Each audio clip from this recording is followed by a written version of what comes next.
من ان انت بتلعب في درجه ثانيه فجاه لقيت نفسك عليك قضيه درجه ثانيه مصر المقاصه اهلي زمالك يعني ما حتى هو طبعا ان هو يوصل كده ده طبعا ده ربنا كرمه لان هو اساسا لعيب كويس يعني ربنا كرمه. كام واحد يمسك في الفرصه؟ صح انت مش موافقني الراي؟ يعني كام سنه اللي فاتوا دول شوف عدد اللعيبه اللي مرت على الاهلي والزمالك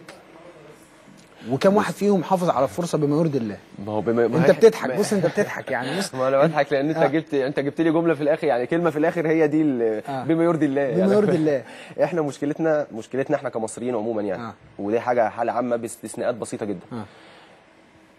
ان احنا ما فيش حد بيحافظ فعلا على انت بتبقى عندك ربنا كرمك في حاجه معينه او انت اشتغلت كويس في فتره معينه خلاص اول ما بتشتغلها بتبقى عملت حاجه فخلاص بتفتكر انت كده عملت اللي عليك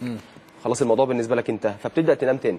او تفتكر او انت مركز في حاجات تانية يعني انت مثلا رايح يعني مثلا انا دلوقتي رحت النادي الاهلي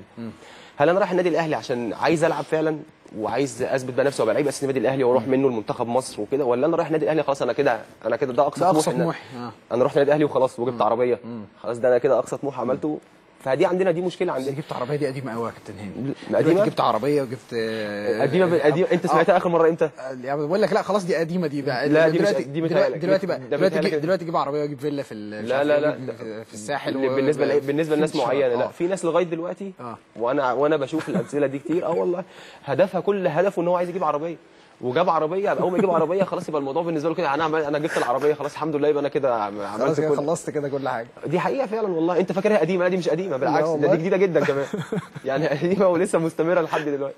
انا عندي اسئله كتير ليك يا كابتن انا مستمتع جدا بحواري معاك الحقيقه وازعم الناس كمان بتهيألي الناس كمان مستمتعين جدا لان انت انا زي ما بقول لك يعني عندك محطات كتير جدا في حياتك ولعيب من اللعيبه اللي تجبر الكل على